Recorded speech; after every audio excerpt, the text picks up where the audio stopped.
Hello and welcome to मैत्री academy. दोस्तों, जैसा कि मैंने आपको अपने लास्ट लेक्चर में कराया था, हमने काल विभाजन के बारे में थोड़ी बहुत चीज़ें समझी थी। अब आज हम उसी टॉपिक को आगे लेकर चल रहे हैं। आज हम बात करने वाले हैं काल विभाजन की जो समस्याएं क्या क्या होती हैं। ठीक है, चलिए पढ़ते हैं फिर। काल विभाजन की आवश्यकता पर विचार करने के बाद काल विभाजन के आधारों का विवेचन आवश्यक है। किनके आधारों का? इसके क्या बेसिस हो सकते हैं काल विभाजन के? किस बेस पर हम टाइम डिवाइड करें कि एक्स से लेके एक्स साल से लेके वाई साल तक का टाइम पीरियड को हम क्या बोलें। ठीक है, एक बात जिस पर आरंभ से ही चर्चा करना अपेक्षित है वह यह है कि इतिहास या समाजशास्त्र में किसी घटना को आधार बनाकर एक रेखा खींची जा सकती है। क्या बोला? कि किसी घटना को आधार बनाकर रेखा खींची जा सकती है, मतलब हम उसको एक पॉइंट ले सकते हैं।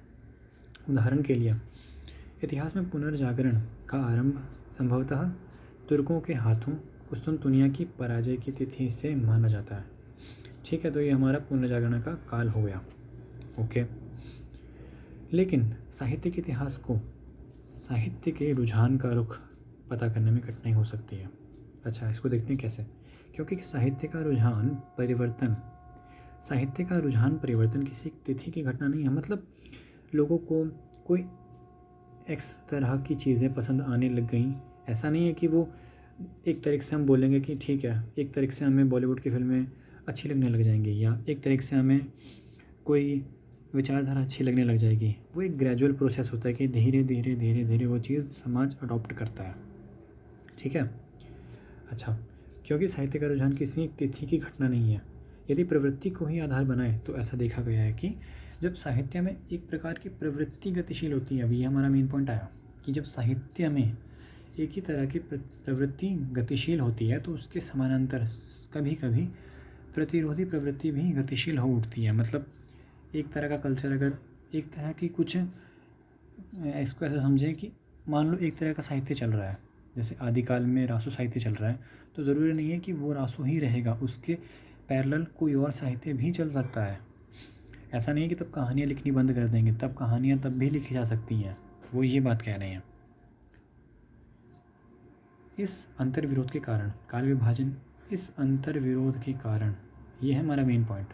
काल विभाजन का पूरा ढांचा ही चरमरा उठता है कि हम काल विभाजन कैसे करें। यहाँ पर तो कहानियाँ भी चल रही हैं इस टाइम पीरियड में, टाइम पीरियड में रासो साहित्य भी चल रहा है, अब क्या करें। हिंदी साहित्य का ही उदाहरण लें तो आदिकाल का उदाहरण दिया जा सकता है। अब देखिए कैसे उदाहरण देते हैं ये, जिसका विस्तृत वर्णन आगे हम करेंगे। अच्छा, काल विभाजन में दूसरी समस्या संक्रांति काल को लेकर होती है। संक्रमण के जिन बिंदुओं पर इतिहास के दो युगों को तोड़ा जाता है, मतलब संक्रमण का बिंदु, मतलब हमने कोई टाइम पीरियड ले लिया कि भाई 1350 हमारा संक्रमण बिंदु है। किसका? ये भक्ति काल का, सॉरी ये हमारा यहाँ पर हो गया आदिकाल, और ये हो गया इसके बाद हमारा भक्ति काल। कब? 1350 से लेकर 1650 तक। ठीक है, अच्छा, वहाँ इतिहास धारा की चिंतन धारा ही नहीं टूटती, बल्कि इस टूटने की प्रक्रिया में बहुत कुछ छूट जाता है। देखते हैं कैसे। क्या यही कारण नहीं है कि आचार्य शुक्ल जी के इतिहास में संक्रांति काल के बड़े साहित्यकारों को फुटकर खाते में स्थान मिलता है, मतलब ज़्यादा इंपॉर्टेंस वो नहीं देते उनको। उदाहरण के लिए विद्यापति, खुसरो और केशव दास का नाम गिनाया जा सकता है। संक्रांति काल की वास्तविकता यह होती है कि संक्रांति बिंदु पर खड़े कवि के साहित्य में एक मार्ग पीछे से आता है और दूसरा मार्ग आगे से शुरू होता है। कैसे? कि जैसे मान लो हमारे खुसरो जी हैं। अब जब खुसरो जिस टाइम पीरियड में है, उस टाइम पीरियड में पहले से भी कुछ ना कुछ चल रहा होगा और उस टाइम पीरियड के बाद भी कुछ ना कुछ नई चीज़ें इवॉल्व हुई होंगी। जैसे वो क्या करेंगे, ब्रजभाषा और खड़ी बोली दोनों को मिक्स करके लिखेंगे खुसरो जी। ठीक है, तो ब्रजभाषा भी हो गई, खड़ी बोली भी हो गई।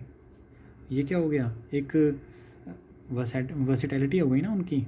तो उन्होंने एक नई चीज़ को इवॉल्व किया। तो यहाँ पर वही बात बोल रहे हैं, दो प्रवृत्तियों की निरंतर टकराहट उनमें मिलती है। यहाँ पर क्या मिलेगी खुसरो के काव्य में? एक मिल जाएगा ब्रजभाषा मिल जाएगी और खड़ी बोली भी मिल जाएगी।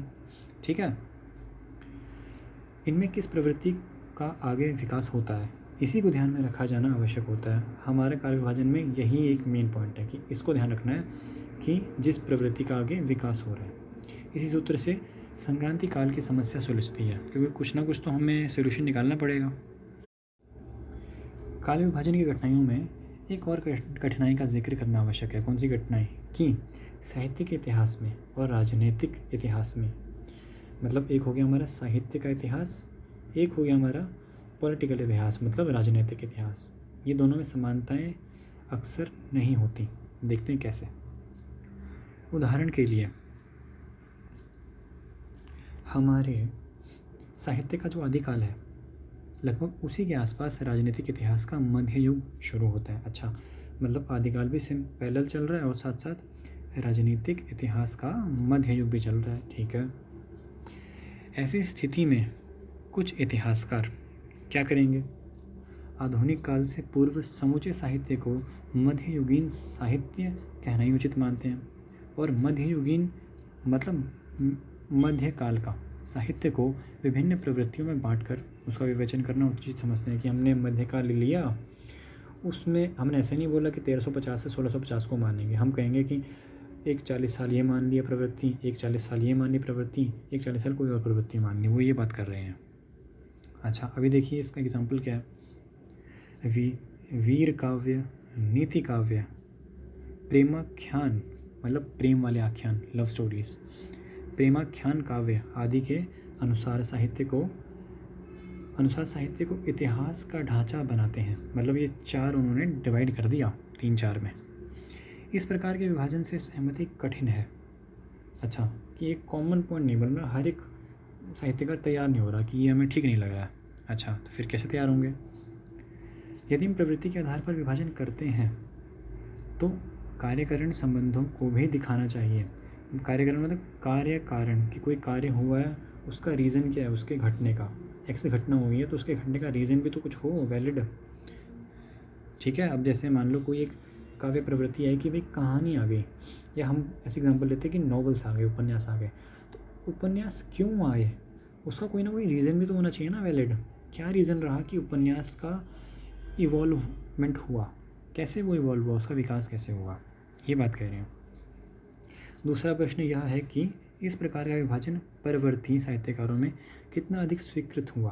अच्छा, यदि इस प्रकार के विश्लेषण को स्वीकृति नहीं मिली तो यह माना जाना चाहिए कि इतिहास ने उसको स्वीकार नहीं किया। ऐसे कह रहे हैं कि अगर आने वाले जो कवि हैं या आने वाले लेखक हैं, अगर काल विभाजन किया है और वो उसको नहीं मान रहे हैं, इसका मतलब ये है कि वो जो हमने लिखा है, यहाँ पर कह रहे हैं इस तरह के विश्लेषण को स्वीकृति यदि नहीं मिलती तो माना क्या जाना चाहिए कि इतिहास ने उनको स्वीकार नहीं किया है, मतलब उसको नहीं माना गया है। अच्छा, आगे देखो। भारतीय हिंदी परिषद से हिंदी साहित्य का जो द्वितीय खंड प्रकाशित हुआ, ये एक पब्लिशन है। ठीक है, उसमें आदि, मध्य और आधुनिक तीनों कालों को तोड़कर प्राचीन, आधुनिक और प्राचीन एवं आधुनिक केवल 2 कालों में उन्हें ग्रहण किया गया। ठीक है, जो इन्होंने प्रकाशित किया।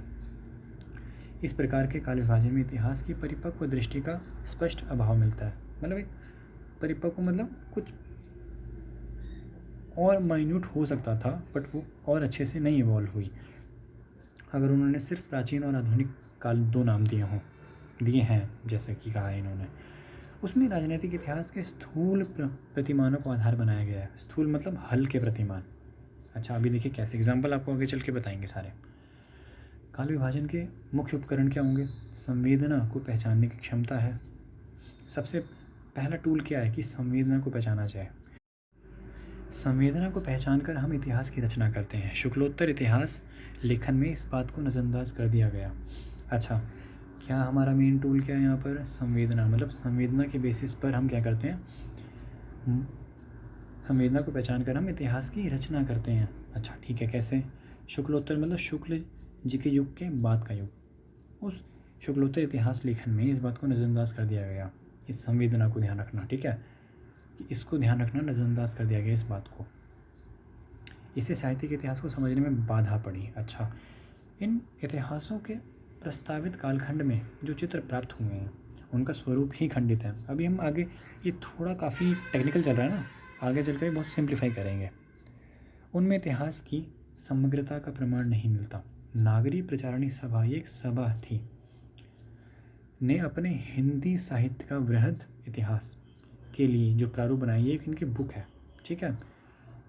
जो उन्होंने प्रारूप बनाया वह आचार्य शुक्ल के इतिहास को आधार में रखकर बनाया गया। मतलब जैसा आचार्य शुक्ल जी ने लिखा इतिहास को, उन्होंने वैसा का वैसा फॉर्मेट पकड़ लिया। यह उचित भी है क्योंकि नए इतिहास को बनाने के लिए अत्यंत व्यापक दृष्टि की आवश्यकता होती है।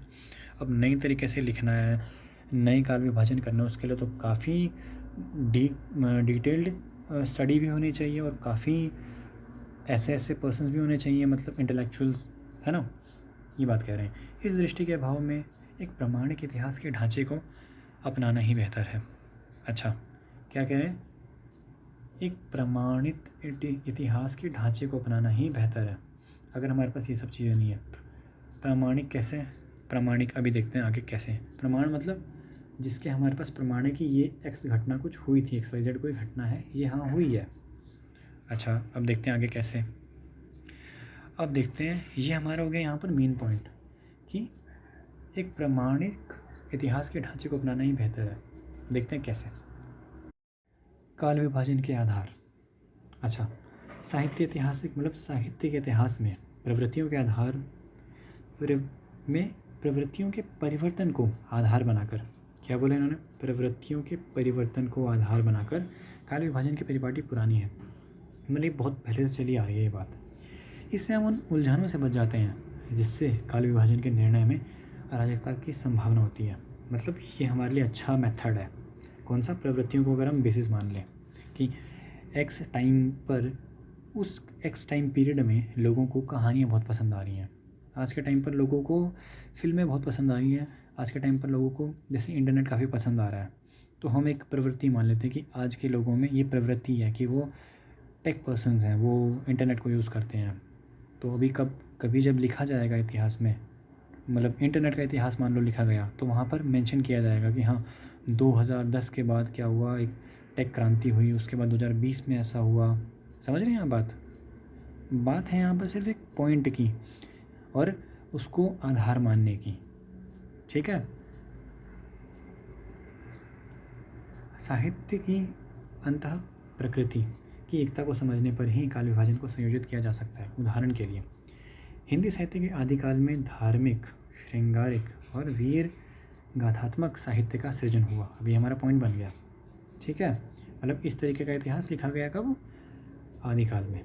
इन काव्यों की रचना प्रकृति की अंतःधारा को समझकर उसे एक दूसरे से अलग कर सकते हैं। इन काव्यों की रचना प्रकृति की अंतःधारा को समझकर, मतलब इनमें जो पॉइंट्स हैं, इनमें जो इनका स्ट्रक्चर है, उसको बेसिस मानकर हम इसको दूसरों से डिफ्रेंशिएट कर सकते हैं, दूसरे काव्यों से।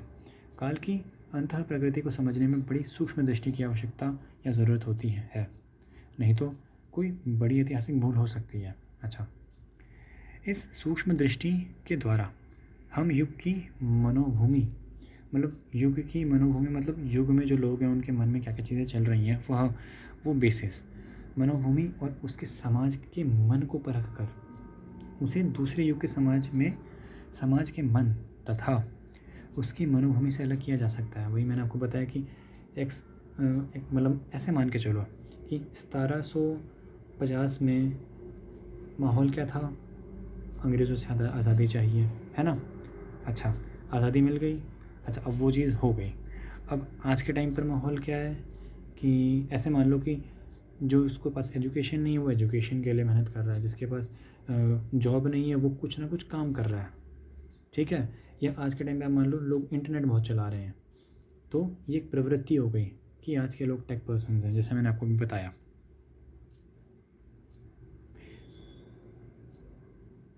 भक्ति काल से रीतिकाल तक आते आते किस प्रकार से मनोभूमि का परिवर्तन हो चुका है, इसका विश्लेषण करने के लिए गहराई से समझने की आवश्यकता है। भक्तिकालीन कविता में प्रेम की आध्यात्मिक अनुभूति रीति कविता में स्थूल श्रृंगार में बदल जाती है। देख रहे हो, यहाँ पर डिफरेंशिएट कर दिया कि भक्ति काल में क्या, प्रेम की आध्यात्मिक अनुभूति, और रीति काल में क्या होगी? स्थूल श्रृंगार। अच्छा, इस प्रकार के संधि बिंदु मतलब जॉइनिंग पॉइंट को पहचानने के बाद ही युग विभाजन को एक प्रामाणिक आधार मिलता है कि हमने वो बेसिस को अच्छी तरह से पहचान लिया और उसके बेस पर हमने डिफरेंशिएट किया कालों को, मतलब टाइम पीरियड को। साहित्य के काल निर्णय में जनता की रुचि, संस्कार मतलब उनके इंटरेस्ट क्या है उस पर भी पर्याप्त चर्चा अपेक्षित है। युग परिवर्तन में निर्णायक भूमिका जनरुचि की होती है, मतलब जो लोगों को अच्छा लग रहा है वही तो परिवर्तन है। आज के लोगों को इंटरनेट बहुत अच्छा लग रहा है। पहले के लोगों को लोग क्या करते थे, पहले के बच्चे क्या करते थे, वीडियो गेम खेलते थे, वो जो मारियो वाली गेम आती थी, वो वाले बच्चे थे, उनकी मनोवृत्ति मतलब उनका एटीट्यूड उस टाइप का था। आज के बच्चों को मोबाइल पसंद है, उनको सीधा क्या चाहिए, यूट्यूब चलाओ, कुछ भी देखो वीडियो। आपको पता ही होगा बच्चे कैसे खाना खाते टाइम भी क्या होता है, उनको वीडियो चला के देनी पड़ती है। तो ये क्या हो गया हमारा, उनका यहाँ देखिए जनरुचि हो गई ना वो एक तरीके की। अच्छा, साहित्यकार समाज का अंग होने के नाते उसे अनुभव ही नहीं करता बल्कि उसको अभिव्यंजित भी करता है, मतलब उसको अपनी रचना में दिखाता भी है, उसको अपनी रचना के माध्यम से। जनरुचि नए सृजनात्मक अंकुर के लिए उर्वर भूमि तैयार करती है, मतलब जनरुचि इज़ द मेन पॉइंट। अच्छा, इसीलिए जनता की अभिरुचि और साहित्यिक परिवर्तन के संबंधों की वास्तविकता को मानवीय आयाम से देखना उचित है।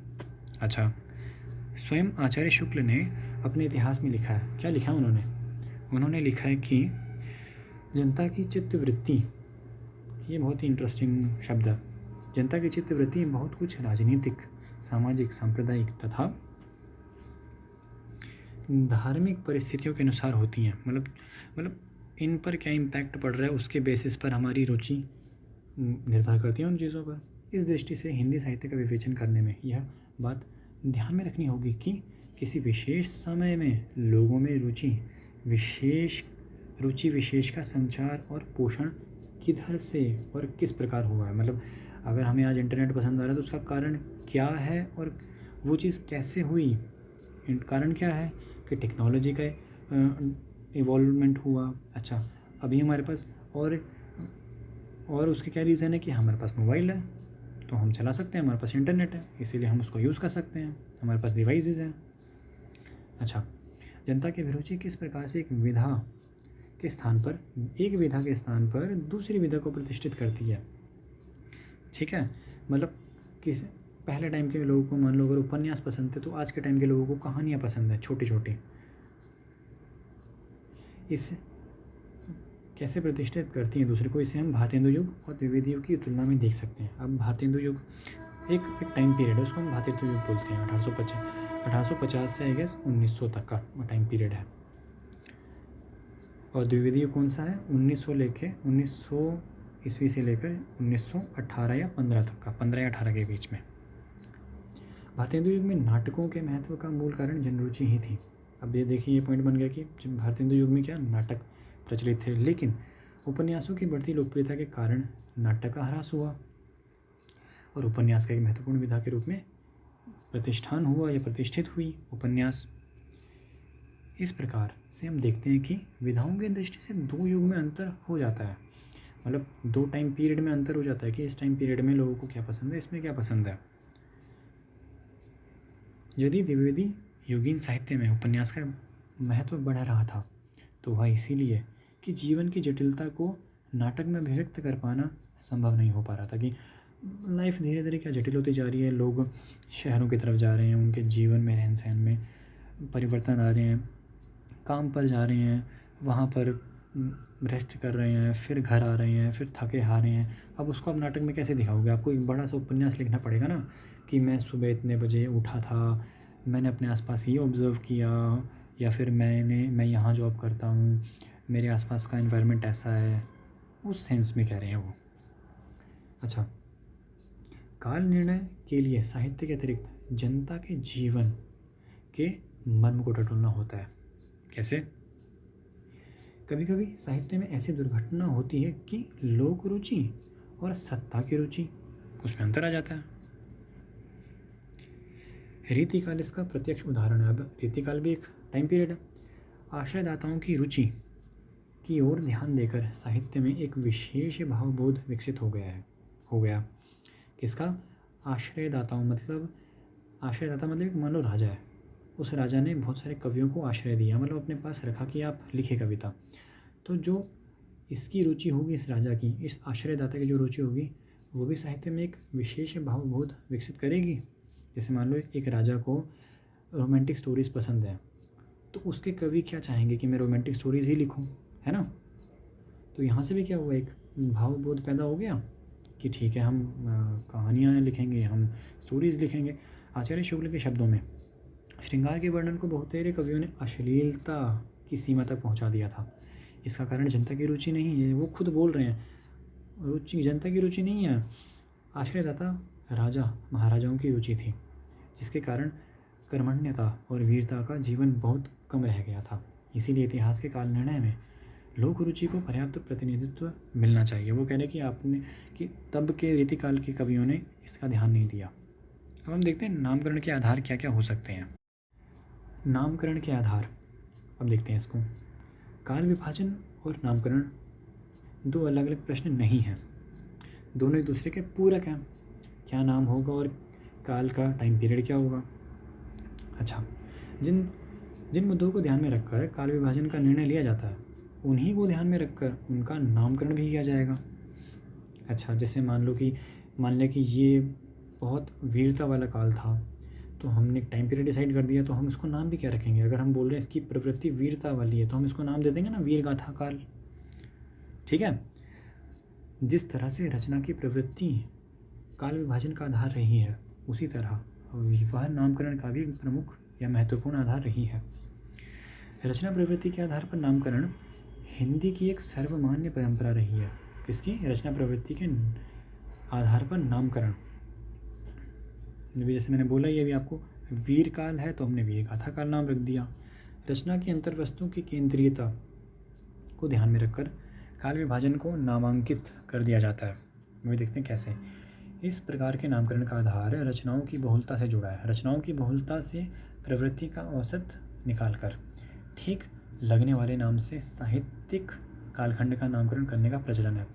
क्या बोल रहे हैं? रचनाओं की बहुलता से प्रवृत्ति, मतलब जो मैक्सिमम मान लो 100 किताबें 100 रचनाएं हुई, उनमें से मान लिया कि 60 रचनाओं में वीरों की बात की गई है, ठीक है, तो उसी का औसत निकाल करके चलो वीरों की बात की गई है, 20 में रोमांटिक मतलब स्वच्छंदतावाद की बात की गई है, तो थोड़ा और 20 में कुछ और की बात की गई है अन्य विधाओं की, तो औसत निकाला और देखा कि ये ज़्यादा मात्रा में, तो हमने नाम इसी का रख दिया कि वीर गाथा काल। लेकिन इस पद्धति से नामकरण में संकट तब पैदा होता है जब साहित्य में अंतर विरोध का स्वर मुखर हो जाता है। कैसे? ऐसी स्थिति में साहित्य की मूलगामी धारा जो केंद्रीय प्रवृत्ति का प्रतिनिधित्व करती है, उसके प्रतिरोध में बहने वाली धारा का महत्व उतना ही हो जाता है। एक भिन्न प्रकार की इतिहास दृष्टि से देखें तो इस प्रतिरोध की धारा में जीवन और साहित्य का मूल्यवान तत्व प्राप्त होता है। अभी देखते हैं आगे क्या कह रहे हैं, तो बहुत टेक्निकल बात बोल रहे हैं। उदाहरण के लिए अब देखिए, रीति मुक्त मतलब जो रीति काल में उस टेंडेंसी का यूज़ नहीं करते थे, वो एक अलग काव्य लिख रहे थे। रीति मुक्त कवियों का काव्य रीति काल की मुख्य धारा की प्रवृत्तियों से अलग है। उनमें मानवीय प्रेम और समर्पण का गंभीर वर्णन मिलता है। इस तरह की वास्तविकता को स्वीकार करना, इतिहास की सच्चाइयों को स्वीकार करना कि हम उनको भी इम्पोर्टेंस दें। सामान्यतः इतिहास में इस तरह की रचना प्रवृत्ति को साहित्यिक प्रचुरता के अभाव में अनदेखा किया जाता है, मतलब उसको ज़्यादा इम्पोर्टेंस नहीं मिलती जब हम काल विभाजन करते हैं। ठीक है। समाज और हमारे सांस्कृतिक जीवन में कुछ आंदोलन ऐसे होते हैं जिनका प्रभाव जीवन के विविध क्षेत्रों में दिखाई पड़ता है। इस तरह के आंदोलन को आधार बनाकर कालखंड नामकरण की व्यवस्था साहित्य में की। हमने पॉइंट ले लिया। उदाहरण के लिए जो मैं अभी कहता, स्वच्छंदतावाद या फिर स्वच्छंदतावाद अथवा भक्तिकाल जैसे नामों को इसी श्रेणी में रख सकते हैं। देखते हैं कैसे। भक्तिकाल हमारे इतिहास का मात्र एक साहित्यिक आंदोलन नहीं था, वह एक प्रकार का सांस्कृतिक आंदोलन था, कल्चरल मूवमेंट। भक्ति की व्यापक चेतना का प्रसार कला और समाज के विविध आयामों में हुआ था। यदि संपूर्णता में देखें तो चित्रकला, नृत्य और संगीत में भक्ति संवेदना का प्रभाव दिखाई पड़ता है। मतलब इन तीनों पर भक्ति जो हमारे एक प्रवृत्ति शुरू हुई, उसका इम्पैक्ट म्यूज़िक पर भी है, उसका इम्पैक्ट डांस पर भी है। ठीक है। भक्ति जीवन की विराट अनुभूति का सत्य बन गया था। भक्ति जीवन की विराट अनुभूति का सत्य बन गया था। इस प्रकार के साहित्यिक कालखंडों के नामकरण में विशेष सुविधा होती है। इस प्रकार के कि हमने क्या ले लिया कि यहाँ पर देखिए जीवन की विराट अनुभूति का सत्य, मतलब उस टाइम पीरियड में भक्ति एक लाइफस्टाइल बन गया था। ठीक है। इस प्रकार के साहित्यिक कालखंडों के नामकरण से विशेष सुविधा होती है, जिसमें प्रवृत्ति मात्र साहित्यिक न होकर जन आंदोलन का रूप हो जाती है। मतलब एक तो है कि टेंडेंसी है कि सब लोग वैसे ही लाइफस्टाइल जी रहे हैं, और एक है कि पूरा का पूरा जन समूह ही वैसा लाइफस्टाइल जी रहा है। भक्ति काल जैसे नामकरण के अंतर्गत सभी तरह की प्रवृत्तियों को आश्रय मिल जाता है तथा इसमें अंतर्विरोध की संभावना भी नहीं होती। साहित्य के इतिहास में कभी कभी ऐसा होता है कि किसी व्यक्ति की भूमिका इतनी महत्वपूर्ण हो जाती है ना कि उसके नाम पर युग चल पड़ता है। उस व्यक्ति के विशेष नाम पर ही साहित्यिक कालखंड का नाम भी रख दिया जाता है। उदाहरण के लिए भारतेंदु युग और द्विवेदी युग। अब ये दोनों तो पर्सन है, लेकिन इस प्रकार के नाम पर गौर करने वाली बात क्या है, वो यह है कि ये नाम, अब ध्यान देखिए कि ये व्यक्तिवाचक नहीं है, व्यक्तिवाचक नहीं होकर एक विशिष्ट प्रकार के जीवन मूल्यों को सूचित करते हैं। भारतेंदु युग मात्र भारतेंदु के साहित्य को ही नहीं, बल्कि हिंदी के आधुनिक कालखंड की प्रारंभिक मंजिल पर ठहरे सभी साहित्यकारों के साहित्य के सामूहिक जीवन बोध को संदेश देता है। मतलब एक भारतेंदु जी हुए, उनके नीचे हुए भारतेंदु मंडल, मतलब इन सब ने जो राइटिंग्स की वो एक तो भारतेंदु जी की राइटिंग हो गई, वो इन्हीं के आसपास उनकी राइटिंग भी थी। ठीक है, एक बार चाहे आप इसको फिर से भी पढ़ सकते हो कि भारतेंदु युग मात्र भारतेंदु के साहित्य को ही नहीं, बल्कि हिंदी के आधुनिक कालखंड के प्रारंभिक मंजिल पर ठहरे सभी जितने भी साहित्यकार उनके साहित्यिक सामूहिक जीवन बोध का संदेश देता है कि सबका लगभग क्या सबका नज़रिया रहा, उस सब की बात करता है। वह हिंदी साहित्य के पुनर्जागरण काल के साहित्य के विशिष्ट मूल्यों को अभिव्यक्त करता है। अंग्रेजी साहित्य में शासकों के नाम पर कई साहित्यिक कालखंडों का नामकरण किया गया था। विक्टोरियन एरा या एलिजाबेथन एरा, ये सब नाम है इंग्लिश लिटरेचर में, ये सब नाम होते हैं कि विक्टोरियन युग हो गया या फिर एलिजाबेथन युग हो गया, जैसे नाम का उदाहरण अंग्रेजी साहित्य में भी मिलता है। अब विक्टोरियन आधुनिक युग से पूर्व प्रचलित था। विक्टोरियन युग का एक विशेष प्रकार की जीवन शैली और साहित्यिक शैली का पर्याय था। मतलब उसका मतलब एक डिफरेंट टाइप ऑफ लाइफस्टाइल हो गया।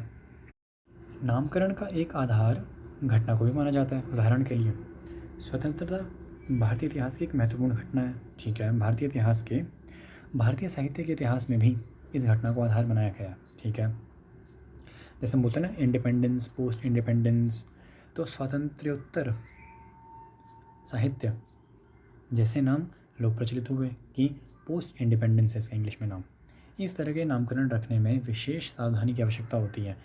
घटना का साहित्य पर प्रत्यक्ष या परोक्ष प्रभाव पड़ने की स्थिति में ही ऐसे नामकरण की सार्थकता होती है। कि मतलब अगर हमने बोल दिया स्वतंत्रता के बाद, तो एक बहुत बड़ी घटना है ना। जैसे हम बोल दें कि डीमोनेटाइजेशन जो हुआ था, कि जब नोट बंद कर दिए थे मोदी जी ने हर एक, मेरे ख्याल 2018 में शायद, तो तब बोला था ना कि 8 नवंबर से नोटबंदी होती है, तो एक बहुत मेजर होगी ना वो डेट। तो हम उसको एक काल रख सकते हैं ना कि नोटबंदी से पहले क्या सिनेरियो था भ्रष्टाचार का, नोटबंदी के बाद क्या सिनेरियो है भ्रष्टाचार का, क्या वो कम हुआ कि नहीं, तो हमने उसको बेस मान लिया। वैसे ही यहाँ पर वो बात कर रहे हैं। वरना यह एक साधारण तरह का नाम होगा जिसमें संवेदना से कोई विशेष महत्व नहीं होगा। मतलब वो भाव को नहीं समेट रहा अपने अंदर, अगर हम ऐसे ही नाम रख दें कुछ भी। घटना के आधार पर नामकरण रखने से पूर्व उस घटना के प्रभाव का मूल्यांकन करना होता है।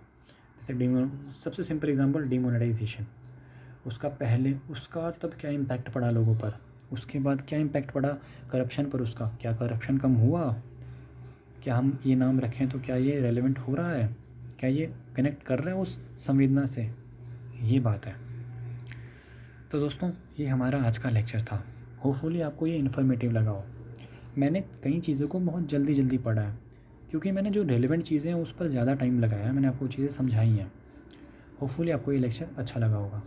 अगर आपको ये लेक्चर अच्छा लगा हो तो आप प्लीज़ हमारे चैनल को सब्सक्राइब करें, इस वीडियो को लाइक और शेयर ज़रूर